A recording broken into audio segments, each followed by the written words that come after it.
নবীজি বলছেন কিয়ামতের অন্যতম নিদর্শন হবে সমাজের সবচেয়ে নিকৃষ্ট শ্রেণীর মানুষ। নিকৃষ্ট বলতে দরিদ্র, একদম দরিদ্র, যার পায়ে স্যান্ডেল পরার টাকা ছিল না, গায়ে জামা কেনার টাকা ছিল না।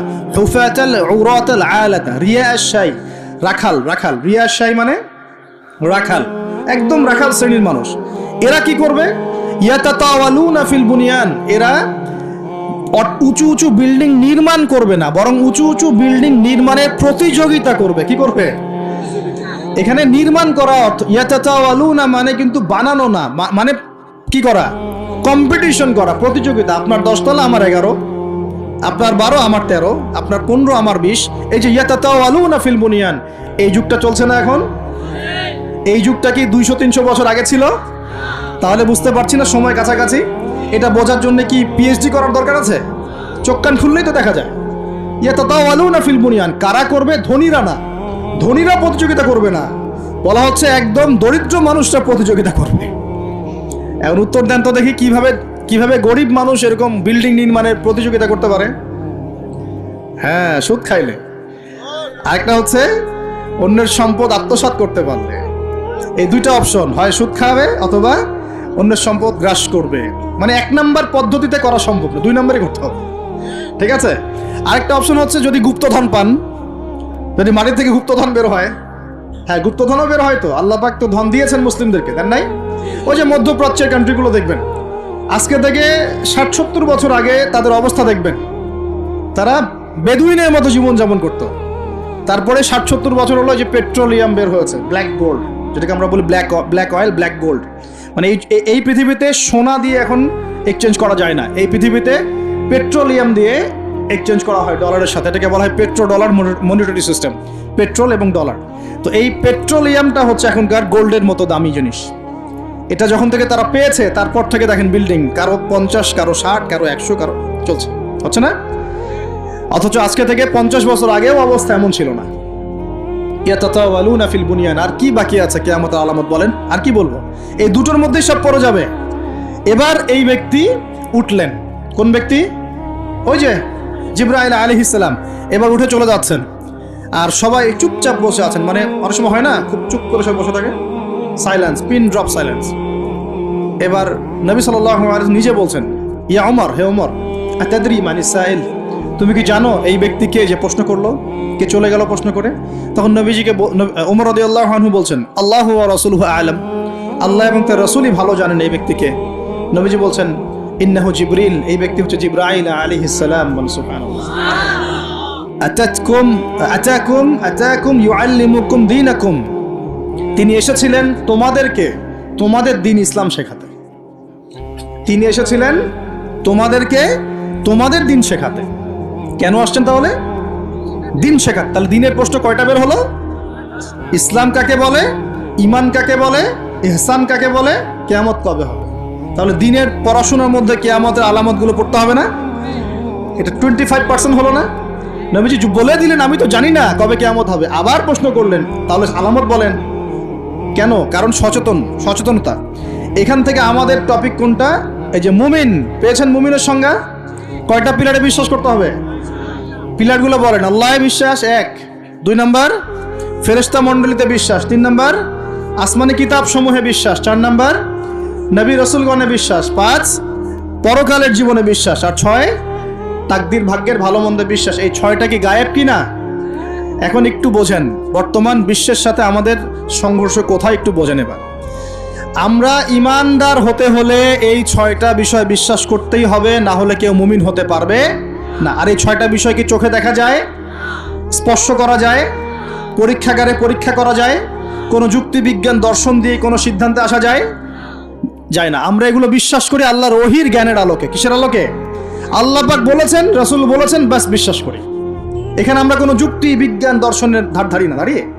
আচ্ছা, কিন্তু এখনকার পশ্চিমা শিক্ষা ব্যবস্থা, যার ছোঁয়া এখন পুরো বিশ্বেই লেগে গেছে, প্রায় অলমোস্ট এভরি কান্ট্রিতে, তাদের জ্ঞানতাত্ত্বিক একটা সংজ্ঞা আছে, দর্শন আছে। কি সেটা? তারা পরীক্ষা নিরীক্ষা, যুক্তি বিজ্ঞান দর্শন এর বাইরে কোনো কিছুকেই তারা সিদ্ধান্ত হিসেবে গ্রহণ করবে না, জ্ঞান হিসেবে গ্রহণ করবেন না। তারা পানিকে বিশ্বাস করে, পরীক্ষা করে দেখবে যে হাইড্রোজেন অক্সিজেন মিলে পানি হয়, এটা বিশ্বাস করবে। ঠিক আছে? তারা কঠিন তরল বায়বীয় পদার্থে বিশ্বাস করে, তারা চাঁদে বিশ্বাস করে, তারা মঙ্গল গ্রহে বিশ্বাস করে, ইত্যাদি ইত্যাদি। কিন্তু তারা এই চাঁদ, মঙ্গল গ্রহ, মহাবিশ্বের স্রষ্টাকে বিশ্বাস করে না, কারণ তাকে দেখা যায় না। আমি কি বোঝাতে পারছি পার্থক্য কোন জায়গায়? তারা এটা বিশ্বাস করে যে হ্যাঁ, বিগ ব্যাং, ধুম করে একটা বিস্ফোরণ হলো আর মহাবিশ্ব সৃষ্টি হয়ে গেল, এটা ওরা বিশ্বাস করে। এই বিস্ফোরণ যে আল্লাহ পাক ঘটিয়েছেন এটাতে বিশ্বাস করবে না। বুঝতে পারছেন না মনে হয়? তারা বিশ্বাস করে যে হ্যাঁ, এই যে পানি খাচ্ছি, পানি একটা জিনিস, তরল পদার্থ খাচ্ছি, কিন্তু এই পানি যে কেউ সৃষ্টি করেছেন এটাতে তারা বিশ্বাস করবে না। তারা মনে করে হাইড্রোজেন অক্সিজেন মিলে পানি হয়, কে সৃষ্টি করলো সেটা তিনি বিশ্বাস করবে না। এটাকে আমরা ফিলোসফির ভাষায় বলি এপিস্টিমোলজি। কি বলি? খুব কঠিন শব্দ। এপিস্টিমোলজি মানে হলো জ্ঞান তত্ত্ব। কি তত্ত্ব? ওদের জ্ঞান তত্ত্ব হচ্ছে যে পরীক্ষা নিরীক্ষা পর্যবেক্ষণ ছাড়া কোনো জ্ঞান নেওয়া যাবে না। কিন্তু আমরা দেখি আল্লাহকে আমরা পরীক্ষাগারে পরীক্ষা করতে পারবো, ফেরেশতাকে পারবো, জিন জাতি, আমাদের আত্মা, রূহ, কবরের আযাব, জান্নাত জাহান্নাম। হ্যাঁ, ওই যে কবরের ফেরেশতা আসবে, প্রশ্নোত্তর। হ্যাঁ, ওই যে কিয়ামতের মাঠে সূর্য নেমে আসবে, ঘামবে মানুষ। হ্যাঁ, তারপরে যে আগের নবী রাসূলগণ, আগের আসমানি কিতাব, তাকদীর, ভাগ্য, আগামীকাল কি হবে, এগুলোকে পরীক্ষাগারে প্রমাণ করতে পারবেন। এই কারণেই তারা আমাদের এই ধর্মীয় কনসেপ্টে বিশ্বাস করে না। আমি কি বুঝতে পারছি কেন বিশ্বাস করে না? ওদের সাথে আমাদের জ্ঞানতাত্ত্বিক আদর্শের দর্শনে পার্থক্য আছে। এখন এই কারণেই তারা যেহেতু স্রষ্টায় বিশ্বাস করে না, এখন মানুষের সৃষ্টি তত্ত্ব দিতে হবে, একটা দিতে হবে না? কেমন করে মানুষ সৃষ্টি হলো, কোত্থেকে আসলো, কেমন ছিল আমাদের আদিম পুরুষরা, দিতে হবে কিনা? এই কারণে বিভিন্ন মতবাদ তারা দিয়েছে, এই অ্যামিবা থেকে, ওই কোষ থেকে, অমুক থেকে, তমুক থেকে, এর মধ্যে একটা দিয়েছে ওই যে বিবর্তন থেকে। দেখেন নাই? আচ্ছা, এগুলো এমনি এমনি না, কারণ ওদের দর্শনটা চাপিয়ে দেওয়ার জোরপূর্বক চেষ্টা করা হচ্ছে এখানে, আর কিছু না। এখানে যে বিশ্বাস করে যে আমাদের একজন স্রষ্টা আছেন আল্লাহ রাব্বুল আলামিন, এবং তিনি প্রথম সৃষ্টি করেছেন আদম আলাইহিস সালামকে, তাকে নাম জ্ঞান শিক্ষা দিয়েছেন, তার পাজর থেকে হাওয়া আলাইহিস সালামকে সৃষ্টি করেছেন, জান্নাতে রেখেছেন, পরীক্ষা নিয়েছেন, শয়তান প্রলুব্ধ করেছে, তাই না? তারপর আমরা দুনিয়াতে চলে এসেছি, আমরা এসেছি জান্নাত থেকে পৃথিবীতে, এবং আমাদের পিতা, আদি পিতা আদম আলাইহিস সালাম। এই কনসেপ্ট যে বিশ্বাস করে তার কি বিবর্তনের প্রয়োজন আছে? আর যেহেতু ওরা এই কনসেপ্টে বিশ্বাস করে না, এই কারণে একটা সৃষ্টি তত্ত্ব দেওয়ার খাতিরে এইসব মতবাদ দিয়ে দিয়েছে। মতবাদ দেয়, দেখ, মত প্রকাশ করে করুক, সেটা বুঝলাম, স্বাধীনতা আছে, কিন্তু জোর করে চাপিয়ে দিতে হবে কেন? যারা অমুসলিম সমাজ বা যারা নাস্তিক, যারা পশ্চিমা সভ্যতার সংস্কৃতির ধারক বাহক, তারা এগুলো বিশ্বাস করে করুক। একজন মুসলিম তো করে না, করে? মুসলিম সমাজের মানুষ কি করে? তাহলে মুসলিম সমাজের মানুষকে এগুলো পড়াতে হবে কেন? এই জায়গাটাই তো সমস্যা। আমরা কি চাপিয়ে দিচ্ছি কোনো কিছু? যে আপনার ঘাট ধরে ইসলাম কবুল করো, এরকম কথা কেউ বলে? আমরা কি করি? আমরা কোরআন সুন্নাহ থেকে সত্যটা স্পষ্ট করি। যার ইচ্ছা হয় সে ইসলাম কবুল করবে, যার ইচ্ছা হয় সে করবে না। লাকুম দীনুকুম ওয়ালিয়া দিন, তোমার দিন তোমার জন্য, আমাদের দিন আমার জন্য। তোমরা যদি কোরআন সুন্নাহ মেনে নাও, আত্মসমর্পণ করো, ইনশাআল্লাহ তোমরা জান্নাতে যাবে, ইনশাআল্লাহ তোমরা আমাদের ভাই হয়ে যাবে। যদি না করো, তোমাদের কবর তোমাদের, তোমাদের তোমাদের পরকাল তোমাদের, এগুলোর সাথে আমাদের কোনো সম্পর্ক আছে? তো জোর করে মুসলিমরা কখনো চাপিয়ে দেয় না, কিন্তু মুসলিমদের উপরে এখন জোর করে এগুলো চাপিয়ে দেওয়া হচ্ছে। এগুলোতে বিশ্বাস করলে কিন্তু ঈমান থাকবে না। থাকবে? কেউ যদি বিশ্বাস করে আল্লাহ মানুষ থেকে মানুষ সৃষ্টি করেন নাই, অন্য কোনো প্রাণী থেকে করেছেন, তাহলে ঈমান থাকবে? কোরআনে শত শত আয়াত আছে, ওয়াল্লামা আদামা আল আসমাআ কুল্লাহা, আমি আদমকে সমস্ত নাম শিক্ষা দিয়েছি। ওয়াইয ক্বালা রাব্বুকা লিল মালায়েকা ইন্নী জাঈলুন ফিল আরদি খলিফা, আমি, স্মরণ করো হে নবী সে সময়ের কথা, আমি ফেরেশতাদেরকে বললাম যে আমি পৃথিবীতে আমার খলিফা পাঠাবো। আমরা হচ্ছে এই দুনিয়া আল্লাহর খলিফা, সুবহানাল্লাহ। আমরা হচ্ছে এই দুনিয়াতে কার খলিফা? আল্লাহর খলিফা। আমরা এই দুনিয়ার অধিবাসী নই, আমরা জান্নাত থেকে এখানে এসেছি। আমরা জান্নাতে ছিলাম, কেন চলে আসলাম? শয়তান ওই যে আমাদেরকে প্রলুব্ধ করেছিল। সূরা তাহা পড়বেন, আল্লাহ পাক ওখানে বলেছেন, শয়তান গিয়ে আদম আলাইহিস সালামকে বলছিল, ইয়া আদম, হে আদম, আল আদুল্লুকা, আমি কি তোমাকে বলে দিব, জানাবো কি, আলা শাজারাতিল খুলদি ওয়া মুলকিন লা ইয়াবলা, এমন গাছের কথা বলবো যার কাছে গেলে বা যার ফল খেলে তুমি রাজত্ব পাবে, চিরস্থায়ী রাজত্ব পাবে এবং কোনোদিন মরবে না। এই দুটো টোপ দিয়েছে, রাজত্ব পাবে, অমরত্ব পাবে। এক পর্যায়ে ওয়াসওয়াসা দিতে দিতে দিতে দিতে একদিন আমাদের পিতা সেখানে চলে গেলেন। ফাকালা মিনহা, সেখান থেকে তারা দুজন খেয়ে ফেলল। কোথা থেকে খেলো? ওই গাছের কাছ থেকে তারা খেয়ে ফেলে। ফাবাদাত লাহুমা সাওআতুহুমা, এবং তাদের গায়ের যে জামা ছিল জান্নাতের পোশাক, এটা থাপাস করে খুলে পড়ে গেল। নাউযুবিল্লাহ। জান্নাতে সবার সামনে আমাদের পিতামাতাকে কে নগ্ন করে দিল? শয়তান। তাহলে এখন দুনিয়ায় যারা আমাদেরকে নগ্ন করতে চায় এরা কার অনুসারী বলেন? বুঝতে পারছেন না? একই মিশন না? একই মিশন। আচ্ছা, এরপর আল্লাহ পাক বললেন তোমরা আর এখানে থাকতে পারবে না। আলাম আকুল লাকুমা ইন্না শাইতানা লাকুমা আদুউম মুবিন, আমি কি তোমাদের দুজনকে বলি নাই, আদম হাওয়া, যে শয়তান হচ্ছে তোমাদের প্রকাশ্য শত্রু? তখন তারা বললেন রব্বানা যালামনা আনফুসানা, বলেন রব্বানা যালামনা আনফুসানা ওয়া ইল্লাম তাগফির লানা ওয়া তারহামনা লানাকুনান্না মিনাল খাসিরিন। এই দোয়া করলেন, আল্লাহ মাফ করে দিলেন, আলহামদুলিল্লাহ। কিন্তু দুনিয়া আর জান্নাতে থাকা হলো না। কুল নাহবিতু মিনহা জামিআ, আল্লাহ বলছেন আমি বললাম তোমরা সবাই নেমে যাও। কোথায় নেমে যাও? পৃথিবীতে নেমে যাও। তার মানে পৃথিবী আগে ছিল না পরে সৃষ্টি করা হয়েছে? পৃথিবী আগেই ছিল। পৃথিবী কি আগে থেকেই ছিল? কুল নাহবিতু মিনহা জামিআ ফাইম্মা ইয়াতিয়ান্নাকুম মিন্নি হুদান, তোমরা নেমে যাও পৃথিবীতে একসাথে, আর তোমাদের কাছে আমার পক্ষ থেকে প্রত্যেক যুগে যুগে হেদায়েত আসবে। কি আসবে? এই যে তাওরাত হেদায়েত ছিল না? তাওরাত, জাবুর, ইনজিল সব হেদায়েত ছিল। ঠিক ওই সিলসিলাতেই এসেছে কি? আল কোরআন। ফামান তাবিআ হুদায়া, যারা আমার হেদায়েত মেনে নিবে, ফালা খাউফুন আলাইহিম ওয়ালা হুম ইয়াহজানুন, তাদের কোনো ভয় নাই, কোনো দুশ্চিন্তা নাই। যে জান্নাত থেকে এসেছো ওখানে ফিরে যাবে ইনশাআল্লাহ তাআলা। আমরা এসেছি পৃথিবীতে জান্নাত থেকে, এখানে পরীক্ষা দিচ্ছি, উদ্দেশ্য আবার সেই জান্নাতেই ফিরে যাওয়া। আমরা এখানে থাকতে আসি নাই তো, থাকতে আসছি? আমরা এখানে আসছি জান্নাত থেকে, ফিরে যাব কোথায়? ইনশাআল্লাহ জান্নাতে, ইনশাআল্লাহ জান্নাতে। আর জান্নাতীদের 120 কাতার হবে। কত কাতার? 120 কাতার। তার মধ্যে 80 কাতার হবে উম্মতে মুহাম্মাদি, বলেন সুবহানাল্লাহ। আর এই উম্মতে মুহাম্মাদির মধ্যে আরো 70,000 স্পেশাল মানুষ আছে। কত হাজার? যারা বিনা হিসেবে, বিনা আযাবে ডাইরেক্ট জান্নাতে যাবে ইনশাআল্লাহ। তবে অন্য একটা হাদিসে আসছে যে প্রত্যেক হাজারের সাথে আরো 70,000। তবে শর্ত কঠিন। কিরকম শর্ত? সাহাবীরা বসে ডিসকাস করছেন কে হতে পারে তারা। কেউ বলছেন তারা হয়তো প্রথম দিকের মুসলিমরা হবেন, কেউ বলছেন তারা হয়তো মুজাহিদরা হবেন, কেউ বলছেন তারা বদর যুদ্ধের সাহাবীরা হবে, ইত্যাদি। তখন নবী সাল্লাল্লাহু আলাইহি ওয়াসাল্লাম আবার চলে আসলেন, ব্যাক করলেন। ব্যাক করে বলছেন তোমরা কি এই বিষয়ে কি বিষয়ে কথা বলছিলে? তখন সাহাবীরা বললেন আমরা তো ডিসকাস করছিলাম যে কারা হতে পারে সেই 70,000। নবীজি বললেন শোনো, ওই 70,000 মানুষ, এক নাম্বার, ওই 70,000 মানুষ পাখি উড়িয়ে ভাগ্য গণনা করে না। প্রথম কাজটা কি? মানে তারা ইসলাম এত কঠিনভাবে পালন করে যে পাখি উড়িয়ে ভাগ্য গণনা বা হাত দেখা, রাশিফল, এরকম শিরিকের ধার কাছেও নাই। তারা শিরিকের ধার কাছেও নাই। দুই নাম্বার, তারা আগুনের শেকা বা উল্কি দিয়ে, এই ট্যাটু আছে না, ট্যাটু উল্কি আঁকে আগুন দিয়ে, এই ধরনের ট্যাটু উল্কি তারা আগে না শরীরের মধ্যে। এইসব কুলক্ষণে সুলক্ষণে তারা বিশ্বাস করে না। তিন নাম্বার, তারা অবৈধ ঝাড়ফুঁক করে না। অবৈধ ঝাড়ফুঁক করে না। বৈধ ঝাড়ফুঁক করা যাবে। সূরা ফাতিহা পড়ে ঝাড়ফুঁক করা যাবে, সূরা ফালাক নাস ইখলাস পড়ে পড়া যাবে, আয়াতুল কুরসি পড়ে পড়া যাবে, কোরআন হাদিস দিয়ে ঝাড়ফুঁক করা যাবে। কিন্তু অবৈধ কিছু ঝাড়ফুঁক আছে না, তান্ত্রিক কবিরাজদের কাছে মানুষ করে, এগুলো করা যাবে না। আর 4 নাম্বার হচ্ছে তারা সর্বাবস্থায় এক আল্লাহর উপরে তাওয়াক্কুল করে, ভরসা করে, আল্লাহর প্রতি তাওয়াক্কুল করে। এরা হচ্ছে সেই 70,000 মানুষের মধ্যে থাকবে ইনশাআল্লাহ। এক সাহাবী দাঁড়িয়ে বললেন, ওয়াকাশা দাঁড়িয়ে বলছেন যে ইয়া রাসূলুল্লাহ, আমার জন্য দোয়া করেন, আমি যেন সেই 70,000-এর মধ্যে থাকতে পারি। তো নবীজি বললেন হ্যাঁ, তুমি 70,000-এর মধ্যে একজন যাও। এরপর আরো 2জন সাহাবী দাঁড়িয়ে গেলেন, আমার জন্য দোয়া করেন। নবীজি বললেন না, ওয়াকাশা অগ্রগামী হয়েছে। এভাবে সবার জন্য দোয়া করতে থাকলে দরজা কি হতো? বন্ধ হয়ে যেত। তো এই দরজা খোলা আছে। এই যুগের মানুষও হতে পারে, হতে পারে না? যে ব্যক্তি শিরক করে না, আল্লাহ ভরসা করে, কোন রকম কুলক্ষণে বিশ্বাস করে না, ইসলাম পরিপূর্ণরূপে পালন করে, ইনশাআল্লাহ তাআলা আল্লাহ চাইলে তাদেরকে আল্লাহ পাক 70,000-এর মধ্যে আশ্রয় দিবেন, অংশ দিবেন ইনশাআল্লাহ তাআলা। তো আমরা বলছিলাম যে আমরা কোত্থেকে আসছি ভাই? জান্নাত থেকে। কোথায় যাব?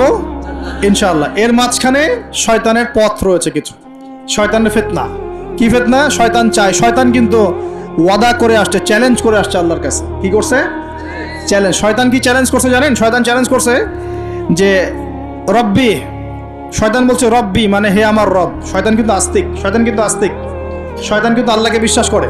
সে বলছে রব্বি, হে আমার রব, আনজিরনি, আমাকে অবকাশ দিন, ইলা ইয়াউমি ইউবআসুন, কিয়ামত দিবস পর্যন্ত অবকাশ দিন। আল্লাহ বলছেন ফাইন্নাকা মিনাল মুনজারিন, যাও, তোমাকে অবকাশ দেওয়া হলো। কিয়ামত পর্যন্ত সময় আল্লাহর কাছে এমন বড় কিছু নয়, খুব সামান্য। এবার সে বলছে রব্বি ফাবিমা আগওয়াইতানি, হে আল্লাহ, যে আদমের জন্য আজকে আমাকে জান্নাত থেকে বের করে দেয়া হলো সিজদা না করার কারণে, লাআকউদান্না লাহুম সিরাতাকাল মুস্তাকিম, ওই আদমকে জাহান্নামে নেয়ার জন্য আমি সরল পথে ওৎ পেতে বসে থাকবো। বসে থাকে না শয়তান? সুম্মা লাআতিয়ান্না মিন বাইনি আইদিহিম, খুব ভালো করে জায়গাটা বোঝেন প্রিয় ভাইরা। শয়তান চ্যালেঞ্জ করে বলছে সুম্মা, এর পরে আমি আসব আদম সন্তানের সামন থেকে। কোত্থেকে? এই সামন থেকে মানে অর্থ হচ্ছে দুনিয়া, মানে আপনাকে দুনিয়ার সমস্ত ফিতনা এসে প্রলুব্ধ করে রাখবে। কারণ দুনিয়া চোখের সামনে দেখা যায় না, দেখা যায় দুনিয়ার অভাবের ধোঁকা দিবে, বেকারত্বের ধোঁকা দিবে, হতাশা, এইটা সেইটা, স্বামী স্ত্রীর ফিতনা, পরিবারের ফিতনা, সামাজিক ফিতনা, আপনাকে দুনিয়ার এই ফিতনা এসে ব্যস্ত রাখবে, রাখে না? এটা হচ্ছে সামন থেকে আসা। ওয়ামিন খালফিহিম, পিছন থেকে আসবো। পিছন থেকে মানে আপনাকে পরকাল সম্পর্কে হতাশ করে দিবে, এবং পরকাল সম্পর্কে আপনাকে কুধারণা সৃষ্টি করবে, এবং পরকাল সম্পর্কে আপনার মধ্যে একটা গাফেলতি সৃষ্টি করে দিবে যে পরকাল না, পরে দেখা যাবে। হ্যাঁ, পিছনে কি আছে? পরকাল না? পিছনটা পরকাল। তো পরকাল আসবে যখন, তখন দেখা যাবে। হ্যাঁ, বৃদ্ধ হলে তখন তওবা করে নিব, এখনো কি তাড়াহুড়ার কি আছে, পরে দেখা যাবে শেষ বয়সে। এরকম করে আপনাকে ভুলিয়ে ভালিয়ে রাখবে পিছন থেকে। আবার হতাশ করে দিবে, আমার পরকালে আমার জান্নাত হবে না, আমি তো এত আমল করতে পারি নাই, হ্যাঁ, আমার কি হবে, আমার আত্মহত্যা ছাড়া কোনো পথ নাই, এভাবে হতাশ করে ফেলবে আপনাকে পিছন থেকে। সুম্মা লাআতিয়ান্না মিন বাইনি আইদিহিম ওয়া মিন খালফিহিম, সামন থেকে আসবো, পিছন থেকে আসবো, ওয়া আন আইমানিহিম, ডান দিক থেকে আসবো। ডান দিক মানে কি? এটার ব্যাখ্যাও চমৎকার। ডান দিক মানে কি? আমরা বলি না ডান পক্ষ খুব ভালো মনে করি না? ডান পক্ষ ভালো, ডান দিকটা ভালো, শুভ মনে করি তো। ডান দিক হচ্ছে আপনাকে নেক্সট সুরতে সে ধোকায় ফেলবে। ডান দিক মানে কি? নেক্সট সুরতে ধোকায় ফেলবে। মনে কর ডান দিক মানে ভালো, মানে আপনি নামাজ পড়ছেন কিন্তু নামাজের মধ্যে শিরক ঢুকাই দিবে, মানুষ দেখতেছে ভালো করে নামাজ পড়ি, নামাজ যাকাত দিচ্ছেন, দান সৎকা করছেন, মনের মধ্যে রিয়া ঢুকাই দেবে, ভালো কাজই তো করছে, ঠিক আছে? মানে হ্যাঁ, এটাও ঠিক, ওই যে হালাল প্রেমের দিকে উদ্বুদ্ধ করার চেষ্টা করবে। ডান নেক্সট সুরতে ধোকা, নেক্সট সুরতে। হ্যাঁ, নেক্সট মানে আলেম হয়েছে মানুষ, সবাই একদম বড় বক্তা, আলেম সব বলছে, মনের মধ্যে অহংকার, নেক্সট সুরতে ধোকা, ঠিক আছে? বা মনে হচ্ছে যে এক ভাইয়ের গীবত, তহমত, সমালোচনা করাকে সে দিনের পথে সংগ্রাম মনে করছে, নেক্সট সুরতে ধোকা। হ্যাঁ, এক ভাইয়ের সমালোচনা করা, গীবত করা, তার চরিত্র উদ্ধার করে ফেলা, এটাকে সে মনে করছে যে দিনের জন্যই করছে, ঠিক আছে? নেক্সট সুরতে ধোকা, নেক্সট সুরতে, ডান দিক থেকে মানে কি? নেক্সট সুরতে আপনাকে ধোকায় ফেলে দিবে। ফেলছে না? ফেলছে। কিন্তু এটা কিন্তু ডেঞ্জারাস। এটা কাদের জন্য? এটা আবেদ মানুষদের জন্যই, যারা আল্লাহকে মানে, রাসূলকে মানে, চেষ্টা করে দিনের পথে চলার জন্য, এদেরকে সে ডান দিক থেকে আসবে আর কি। মানে আমাদের ক্ষেত্রে আল্লাহ পাক হেফাজত করুন বলি আমিন। আর চতুর্থটা হলো ওয়া আন শামাইলিহিম, ওদের বাম দিক থেকে আসবে। এটা কেমন? এটা হচ্ছে ফাসেক জালেম শ্রেণীর মানুষ যারা, তাদের সামনে মদ, জুয়া, জেনা সবকিছু উন্মুক্ত করে দিবে, এগুলোর পিছনে ছোট এক। তো এইভাবে চতুর্দিক থেকে শয়তান আসবে এবং বলবে, আল্লাহকে বলেছে ওয়ালা তাজিদু আকসারাহুম শাকিরিন, আল্লাহ আপনি বেশিরভাগ আদম সন্তানকেই শুকরগুজার পাবেন না। এটা কি বাস্তব না? এখন বেশিরভাগ মুসলিম নামাজ পড়ে না? পড়ে না? বেশিরভাগ মুসলিম যাকাত দেয় কি দেয় না? রমজান মাস আসছে দেখবেন বেশিরভাগই অনেকেই রোজা রাখবে না, আছে না? রমজান মাসে মানুষ বেপরদায় চলছে না? রোজা রেখেও মানুষ মাপে কম দিবে না? নামাজ পড়েও সুদ খাচ্ছে না? মানে বেশিরভাগ মানুষ কিন্তু সত্যি সত্যি আল্লাহর পথে নাই। এই পৃথিবীতে বেশিরভাগ মানুষ বলছে আল্লাহর সন্তান আছে, নাউজুবিল্লাহ। খ্রিস্টানরা বলছে না আল্লাহর সন্তান আছে? তো বেশিরভাগ মানুষকে আমি পথভ্রষ্ট করে ছাড়বো, শয়তান কিন্তু বলে গেছে, এবং সেটা কিন্তু বাস্তব হচ্ছেও। আল্লাহ পাক অন্য সূরায় বলেছেন ওয়া কালিলুম মিন ইবাদিয়াশ শাকুর, আমার শুকরগুজার বান্দা খুব কম হবে। কি হবে? কম হবে। হাদিসের মধ্যেও আসছে যে তোমরা ৭৩ দলে ভাগ হয়ে যাবে। কত দল? তার মধ্যে একটা মাত্র দল জান্নাতে যাবে। কয়টা দল? মা আনা আলাইহি ওয়া আসহাবি, আমি যার উপরে আছি, আমার সাহাবীরা যার উপরে আছে। তো বুঝতে পারছি যে জাহান্নামে বেশিরভাগ মানুষই যাবে, অল্প মানুষই জান্নাতে যাবে। তবে জান্নাতীদের মধ্যে বেশিরভাগ হবে উম্মতে মুহাম্মাদের মধ্যে ইনশাআল্লাহ তাআলা। আর তবে সুসংবাদ আছে। সুসংবাদ কি? আল্লাহ রাব্বুল আলামিন আমাদের নবীজিকে একটা ওয়াদা করেছেন, এটা গিফট, হাদিয়া দিয়েছেন। কিরকম হাদিয়া? আমাদের নবীজিকে আল্লাহ পাক বলেছেন, হে মুহাম্মদ সাল্লাল্লাহু আলাইহি ওয়াসাল্লাম, তোমার উম্মতের মধ্যে কোনো ব্যক্তি যদি আসমান জমিনের সমান গুনাহ করে কিন্তু তার আমল নামায় শিরকের কোনো পাপ থাকে না, শিরকের কোনো গুনাহ নাই, আমি তার সামনে আসমান জমিন সমান ক্ষমা নিয়ে হাজির হব ইনশাআল্লাহ।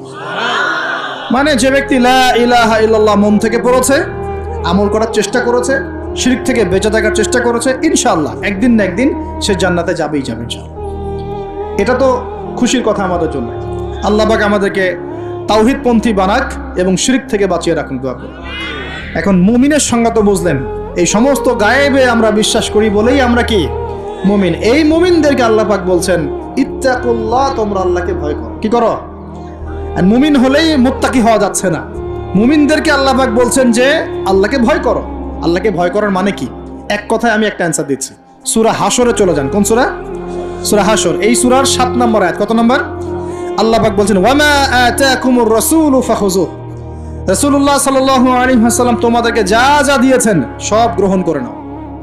রাসূল যা যা দিয়েছেন গ্রহণ করে নাও। ওয়ামা নাহাকুম আনহু ফান্তাহু, রাসূল যা যা নিষেধ করেছেন ছেড়ে দাও। সোজা কথা, রাসূল যা যা নিষেধ করেছেন ছেড়ে দাও।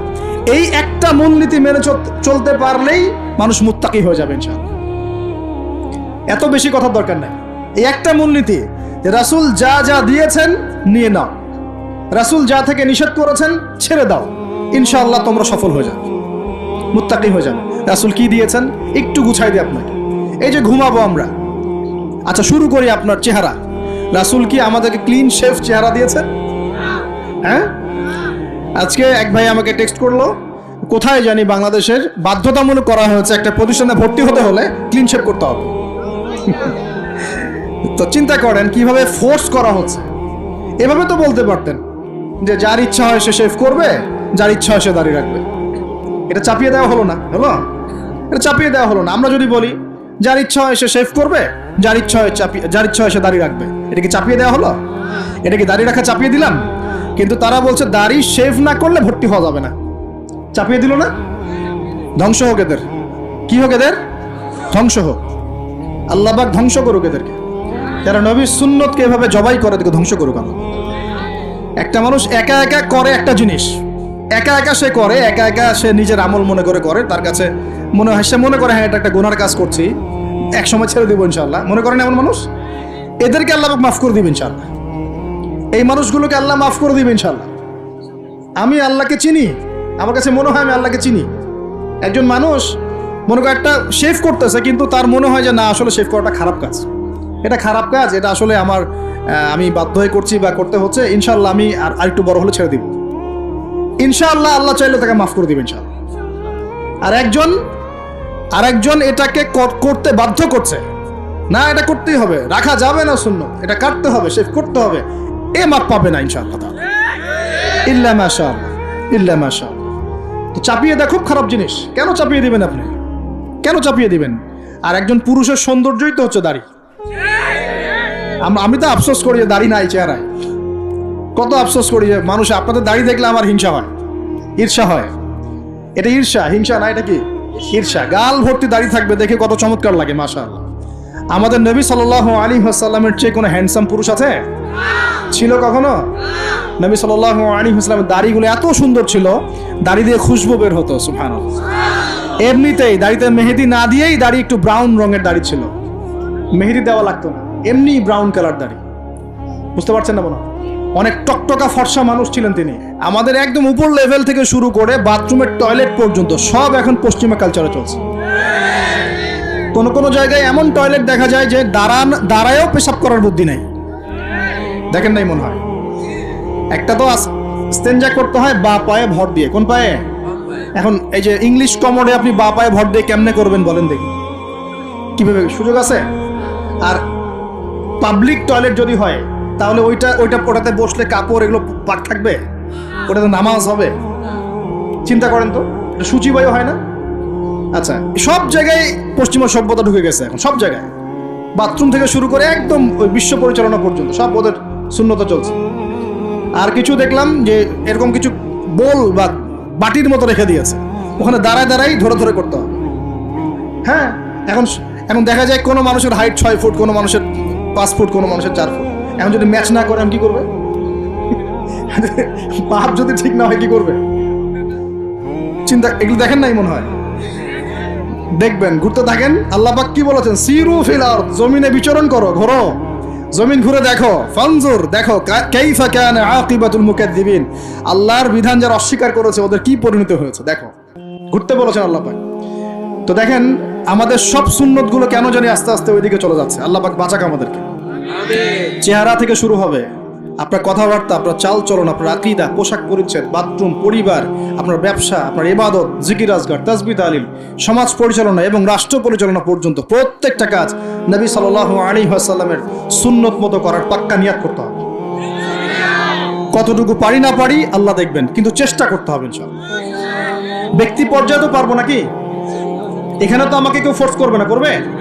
আমি যদি দাড়ি ছেড়ে দেই কারো কিছু বলার আছে? আপনি যদি হালাল খান কেউ কিছু ফোর্স করবে আপনাকে?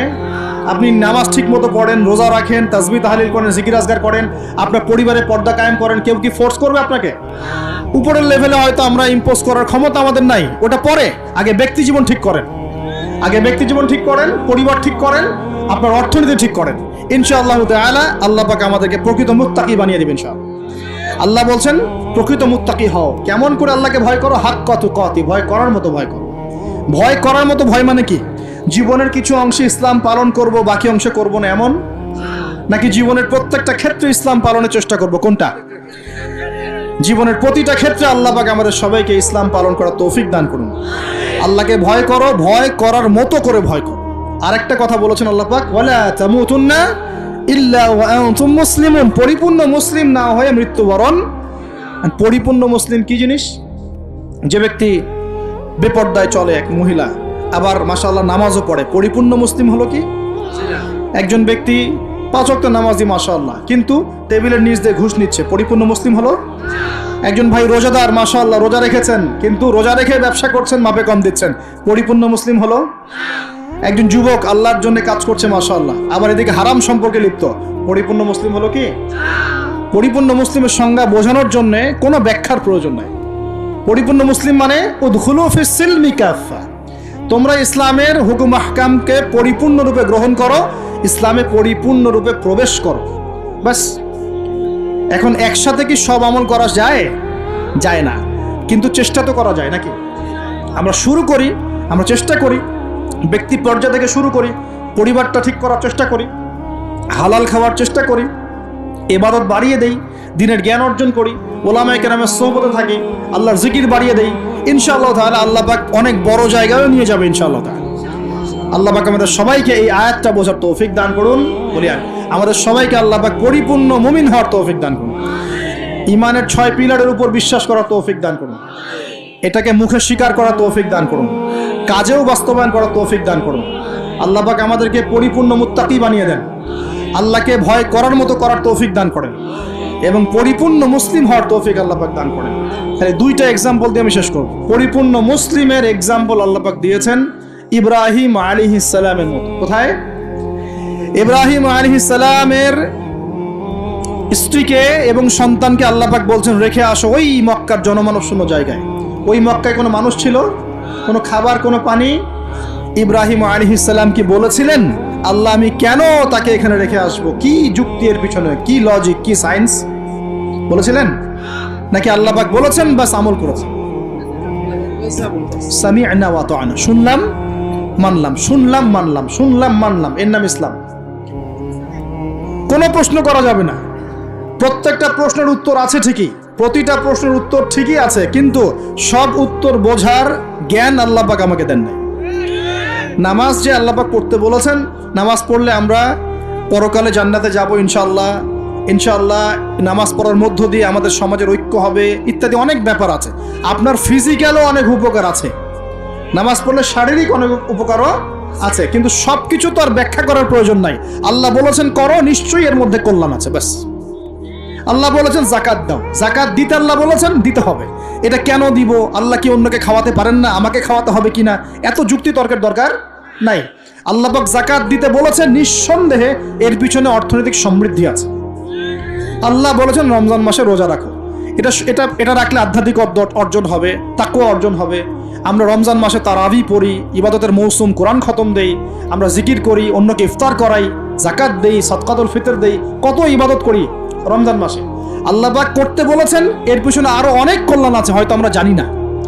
আমার শরীরে হয়তো এমন অনেক সমস্যা হতো যেটা রমজান মাসে রোজা রাখার ফলে শরীর ঠিক হয়ে গেছে, হবে না? এই অজু করি, আমরা অজু করি পবিত্রতা অর্জন করার জন্য, নামাজের জন্য, কিন্তু এই অজু করার বদৌলতে অনেক ভাইরাস ব্যাকটেরিয়া থেকে আল্লাহ আমাদেরকে বাঁচান না? সব কিছুর পিছনে কোনো না কোনো কারণ আছে, সব কারণ হয়তো আমার জানা নাই। এই জন্য আল্লাহ পাক বলেছেন সামিআনা আতাআনা, এর নাম মুসলিম, শুনলাম মানলাম, এর নাম মুসলিম। সব এত প্রশ্ন করা যাবে না, ওইটা কেন, এইটা কেন, পর্দা কেন, এই যুগে পর্দা কেন, ইসলামের চোরের হাত কাটার বিধান কেন, কেন হাত কাটার বিধান? এই এলাকায় যদি একটা চোরকে সবার সামনে হাত কেটে দেয় কেউ, এলাকায় চুরি বাড়বে না কমবে? কি মনে হয় আপনাদের?